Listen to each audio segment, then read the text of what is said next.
तो नाउ जरा सोच कर देखिए, अगर आपको जापान जाने का मौका मिलता है और वहां पर अगर आपको ट्रांजैक्शन का ऑप्शन सामने यूपीआई के रूप में आता है तो जिंदगी कितनी आसान हो जाएगी, बिना किसी कार्ड के, बिना किसी मतलब और भी ट्रांजैक्शन एप्स के। क्योंकि यहाँ पर आप देख भी पाओगे उसी दिशा में भारत सरकार ने अपना काम भी शुरू कर दिया है, और यहाँ पर लिखा हुआ भी आप देख पाओगे।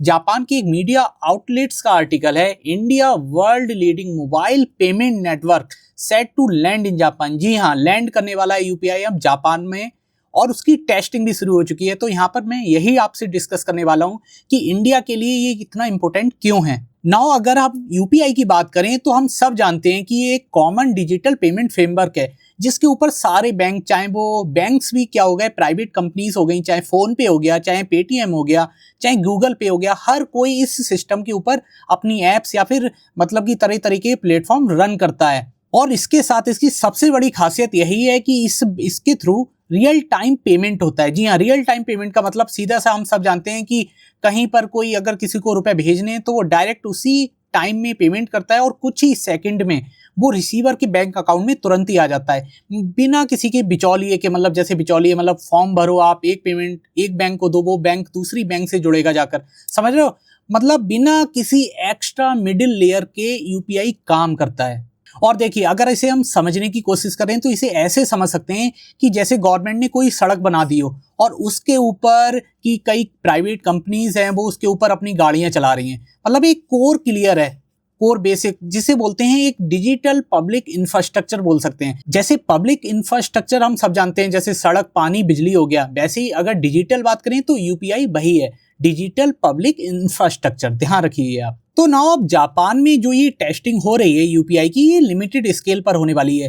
क्योंकि देखिए, लिमिटेड स्केल पर एकदम डायरेक्ट हम पूरे देश में इसको नहीं लगा सकते। इसका कारण सबसे मेन है टेक्निकली, अगर हम इसको देखें कि कोई इशू ना आए, और लीगल रूप से भी कोई इशू ना आए। टेक्निकली ये कि ये मतलब आराम से काम कर सके बिना किसी प्रॉब्लम के, चाहे वो डाटा प्रॉब्लम हो गया, चाहे वो और भी कम्युनिकेशन प्रॉब्लम होगी, कोई प्रॉब्लम ना हो। और इसी के लिए जो भारत की पेमेंट बॉडी है, जिसको बोलते हैं यूपीआई, वो जापान की आईटी कंपनी के साथ मिलकर मतलब इस काम को कर रही है, कार्यान्वित कर रही है, इंप्लीमेंट कर रही है। जिसके कारण क्या होगा कि यूपीआई जल्द से जल्द जापान के लिए भी एक बहुत ही क्रिटिकल रोल प्ले कर सकेगा। और देखिए, अगर हम इसे देखें तो ये खाली पेमेंट का एक मसला नहीं है। इसके कारण क्या होगा कि देखिए, दोनों देशों की, भारत और जापान हम सब जानते हैं बहुत अच्छे से पार्टनर है, और दोनों देशों की जो बैंकिंग रूल्स हैं, डाटा सिक्योरिटी है, चाहे वो पेमेंट्स लॉस हैं, वो भी आपस में अलाइन हो जाएंगे। जिसके कारण क्या होगा, करेंसी स्वैप जैसे और मसले हैं आगे जाके, वो भी बहुत आसानी से मतलब कि काम कर सकेंगे। एंड इसके साथ में जो डी डॉलराइजेशन की व्यवस्था भारत चाह रहा है, उसमें भी भारत बहुत अच्छे से आगे बढ़ सकेगा। तो अब ये समझने की कोशिश करते हैं कि दुनिया के, चाहे यूरोप के देश हों, चाहे साउथ ईस्ट एशिया के देश हों, या फिर गल्फ कंट्रीज हों, वो भारतीय यूपीआई को अडॉप्ट क्यों कर रहे हैं। तो इसका सबसे बड़ा कारण है कि भारतीय पर्यटक, जी हाँ, भारतीय पर्यटक लगातार ऐसे देशों की यात्रा करते हैं, दुनिया के सारे देशों की, हम सब जानते हैं। तो क्या होता है, उनकी जो डेली हैबिट्स है वो सब जानते हैं। यूपीआई हमारे लिए रोजमर्रा के हम अच्छे खासे पेमेंट करते हैं। चाहे कुछ लोग तो मतलब चाय पीने से लेकर आप देखोगे 2 लाख 1 लाख तक का सामान लेने के लिए भी यूपीआई का पेमेंट करते हैं। अब वो ऐसा क्यों करते हैं, क्योंकि आप सब जानते हैं कि जो कार्ड्स वगैरह होता है उसमें उसके चार्जेस होते हैं, सिक्योरिटी इशूज होते हैं। एंड इसके अलावा अगर हम दूसरे देश में जाकर मतलब इस तरीके की कोई प्रोडक्ट खरीदें तो वहाँ करेंसी एक्सचेंज के भी प्रॉब्लम सामने आती है। तो उन्हें कंट्रोल करने के लिए, और मतलब कि अगर देखें तो लाइफ को बहुत ही सिंपल बनाने के लिए, इसके साथ में देखिए, एक तो लाइफ सिंपल होने वाली है, दूसरा इससे इकोनॉमिक बेनिफिट भी होने वाला है लोकल मार्केट को। क्योंकि देखिए, हम जितने आसान तरीके से पेमेंट करेंगे उतना ही हमारा कॉन्फिडेंस बूस्ट होगा, जिसके कारण क्या होगा, हम ज़्यादा से ज़्यादा पेमेंट कर पाएंगे, और इकोनॉमी उससे ज़्यादा और ज़्यादा मजबूत होगी उस देश की, और संबंध अच्छे से निखर सकेंगे दोनों देश में। और देखिए, हम सब जानते हैं कि मतलब 2015 से पहले तक अगर हम देखें, 16 तक देखें, तो भारत हमेशा से ही कैश डोमिनेंट देश रहा है। लेकिन उसके बाद से धीरे धीरे भारत ने डिजिटल पेमेंट की तरफ अपना शिफ्ट किया है, जिसके कारण आप देख पा रहे हो कि कितने ज़्यादा ट्रांजैक्शन बढ़ गए हैं, और कितने ज़्यादा लोग मतलब ज़्यादा खरीदारी कर पा रहे हैं बिना किसी देरी के। पहले क्या दिक्कत होता था, भाई मुझे चीज़ लेनी है 359 की, और वहाँ पर है मेरे पास 1000 का नोट, तो वो अब 59 में 1 रुपए जोड़ो, समझ पा रहे हो आप। मतलब सिक्कों की दिक्कत आती थी, कितनी दिक्कत आती थी, जिन कारण क्या होता था, समय ज्यादा लगता था, एंड उसके साथ में बहुत सारे कॉन्फ्लिक्ट भी सामने आते थे। लेकिन अब क्या हुआ, डिजिटल पेमेंट के कारण क्या हुआ, सिंपल क्यूआर कोड को स्कैन करो मोबाइल से, जिससे क्या होगा, फास्ट तरीके से एक पिन डालो, पेमेंट करो, और अपना काम बन गया।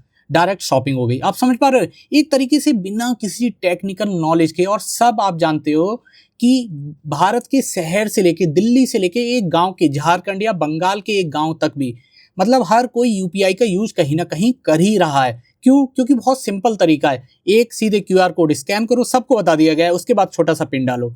जिसके कारण क्या हो रहा है कि डिजिटल पेमेंट एक तरीके से ट्रांसपेरेंट हुआ है। आप सब जानते हैं उसके कारण क्या हो रहा है। आप सब जानते हैं एक डिब्बा होगा हर जगह लगा हुआ, दुकानदार को इतने रुपए प्राप्त हुए, तो उसी तरीके से लोगों को बड़ा विश्वास सा जगा कि कोई 25 रुपए की, 29 रुपए की, 45 रुपए की भी चीज बहुत आसानी से बिना किसी झगड़े के, लेन देन के आराम से वो उसको क्लियर कर सकता है। अब देखिए, सबसे इंपॉर्टेंट बात जो इस पूरी वीडियो की है वो यही है कि भारत की सॉफ्ट पावर किस तरीके से बढ़ रही है और यूपीआई का उसमें कितना बड़ा रोल है। तो देखिए, सॉफ्ट पावर वही होती है कि किसी देश का, आप मान लीजिए, चाहे टेक्नोलॉजी हो गया, चाहे कोई आइडिया हो गया, चाहे कोई मॉडल हो गए, मतलब आइडिया समझ लो कि भारत के कई पहनावा हो गया, आप समझ पा रहे हो, भारत की संस्कृति को, भारत की फिल्में हो गई, इन सब का अगर कोई दूसरा देश यूज करे, तारीफ करे, तो इसे सॉफ्ट पावर का बढ़ना कहते हैं। आप समझ के, इसे बोलते हैं सॉफ्ट पावर।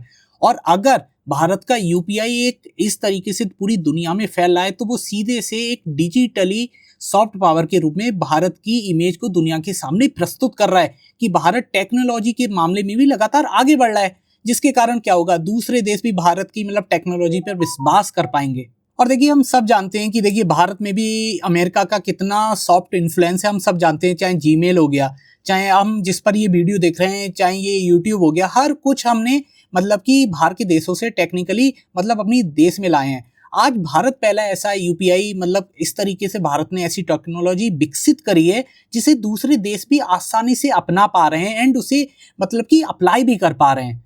तो इस तरीके से इंडिया की सॉफ्ट पावर लगातार बढ़ती जा रही है। तो यहाँ पर आप समझ पाओगे कि किस तरीके से भारत ने अपनी सॉफ्ट पावर को इंक्रीज करा है। और जापान, मतलब ईस्ट, चाहे यूरोप देख लो, चाहे आप साउथ ईस्ट एशिया को देशों को देख लो, समझ पा रहे हो, चाहे आप गल्फ कंट्रीज को देख लो, चाहे जापान को देख लो, ईस्ट एशिया को, हर जगह यूपीआई फैल रहा है। तो आई होप आपको वीडियो पसंद आई होगी। वीडियो पसंद आती है तो इसे लाइक कीजिए, चैनल को सब्सक्राइब कीजिए। मिलते हैं नेक्स्ट वीडियो में, तब तक के लिए नमस्कार।